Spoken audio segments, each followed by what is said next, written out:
எல்லோருக்கும் வணக்கம். நான் உங்களில் ஒருவன். Hi everyone, I am one of you. இன்னைக்கு வீடியோவில் நம்ம என்ன பார்க்க போகிறோம்னா, எப்படி டிஜிட்டல் மல்டிமீட்டரை வச்சு வால்டேஜை அளவிடுறது அப்படிங்கிறத பற்றி உங்களுக்கு சொல்லி தர போகிறேன். தெரிஞ்சவங்க இந்த வீடியோ ஸ்கிப் பண்ணிடலாம், தெரியாதவங்களுக்கு இந்த வீடியோ உதவியாக இருக்கும். கவனிங்க. நம்ம இந்த மாதிரி ஒரு மல்டிமீட்டர் எடுத்துக்கணும். அதில் நம்ம அளக்க போகிறது ஏசி வால்டேஜா டிசி வால்டேஜாங்கிறத தெரிஞ்சுக்கிட்டு, ஏசி வால்டேஜ்னால் இந்த வி மாதிரி போட்டு இந்த சிம்பிள் இருக்கும். இது வந்து ஏசி வால்டேஜு, ஏசி கரண்ட்டுக்கான சிம்பிளு. டிசி கரண்ட்டுக்கான சிம்பிள் இந்த மாதிரி ஒரு கோடு மாதிரி இருக்கும். இதை வந்து தமிழில் நேர் மின்னோட்டம்பாங்க. நம்ம எந்த கரண்ட் அளக்க போகிறோமோ அதுக்கு தகுந்த மாதிரி செட் பண்ணிக்கிடணும்.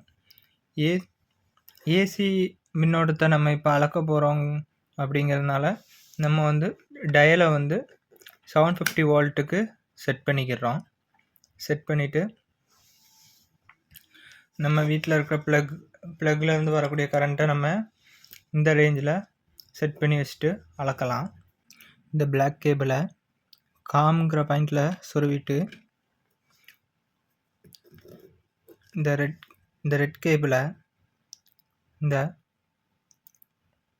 இந்த மார்க் பார்த்துக்கோங்க, மிடில் இருக்கக்கூடிய பாயிண்ட்டு விஓ மைக்ரோ ஆம்பியர்.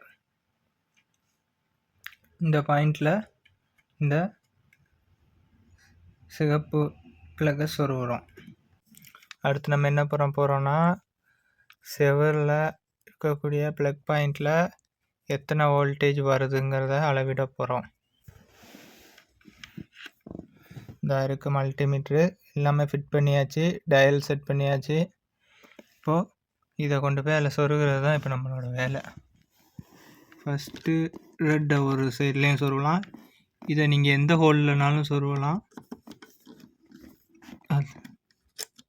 ஆனால் ரெண்டையும் ஒரே ஹோலில் தான் சொருவிடக்கூடாது, சரிங்களா?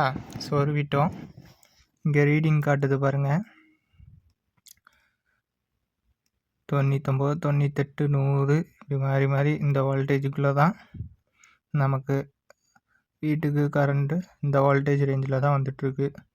என்னோடய வீடியோவை கடைசி வரை பார்த்த எல்லோருக்கும் நன்றி.